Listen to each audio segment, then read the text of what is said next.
Jolla. We've spent 5 days getting to know it. Not quite enough time for a review, but enough to learn its high and low points before sending back our demo unit. So here it is. This is Michael Fisher with Pocket Now, and here's what we love and what we don't about Jolla, the new Sailfish-powered smartphone.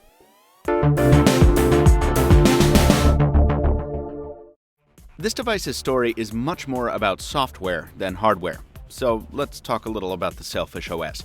Its origin story is so complicated it requires a flowchart to understand, but suffice to say, it's smartphone software the average non-geek would call brand new. And what we love about it is its totally new interface.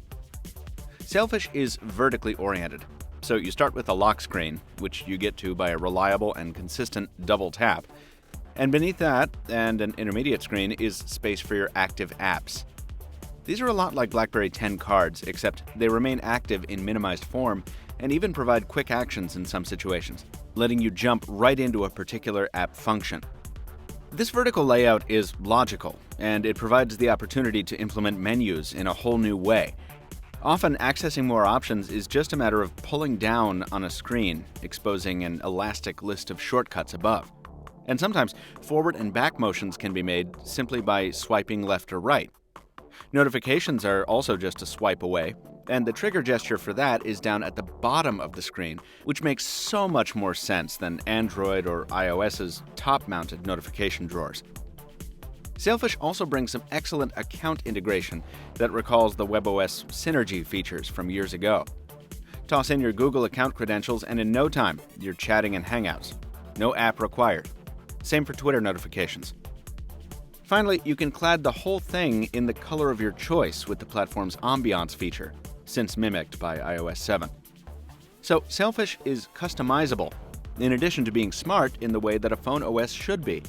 When it can, it makes your life easier without even asking.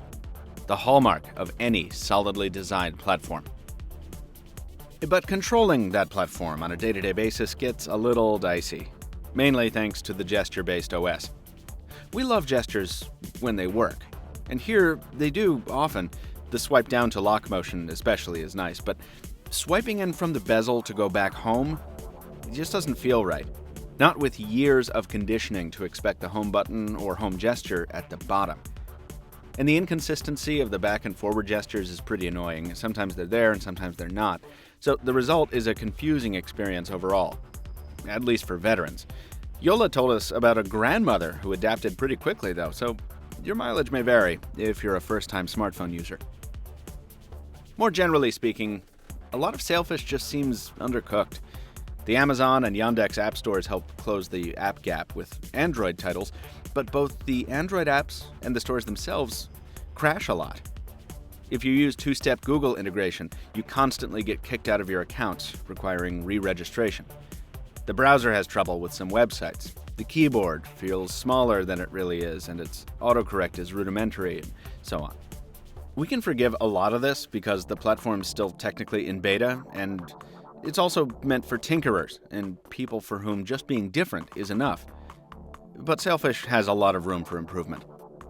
Thankfully, Jolla is getting an early start on community feedback, and it says that feedback will have a heavy impact on Sailfish going forward.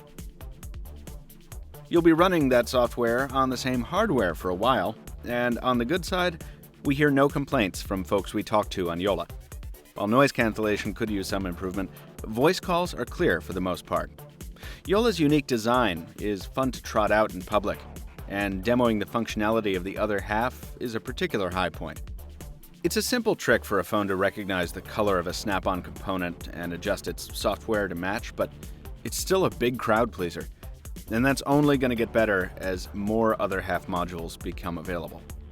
We also like the removable battery and microSD expansion, both endangered species these days. While we don't really hate any part of the hardware, there's plenty here that's probably best described as meh. The display, for example, kicks out beautiful color, but its low resolution is definitely noticeable. The chassis feel and hand isn't cheap, but it's also not stellar. Sailfish suffers from some optimization challenges, so it's tough to last a full day on its battery. And the camera, while passable in most lighting scenarios, isn't really anything special. Good shots are certainly possible, but focus is a little finicky and the end results are fuzzy and washed out a little more often than we'd like. Ending the hardware section on an up note, Jolla's internals do alright with gaming, once you find one that'll run reliably. Drag racing keeps hanging on us for some reason. But Jetpack Joyride is smooth and fluid. And sound from the onboard speakers is pretty good too, once you learn to get your fingers away from the loudspeaker ports.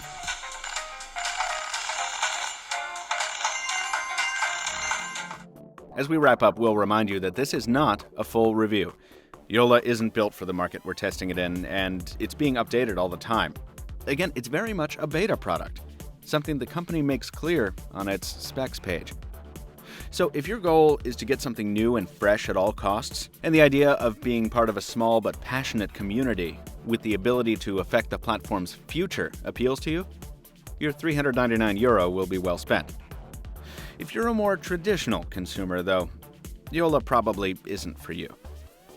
As for us, well, we're a bit more excited for Jolla's future than its present form, but given the talent behind the project, we think that future has a good chance of being a bright one. For more on Jolla and hundreds of other smartphones, visit pocketnow.com and subscribe here on YouTube. And if you want to learn more about Sailfish, check out our first impressions video, as well as episode 075 of our weekly podcast. Then stay tuned for much more from Pocket Now in the year ahead.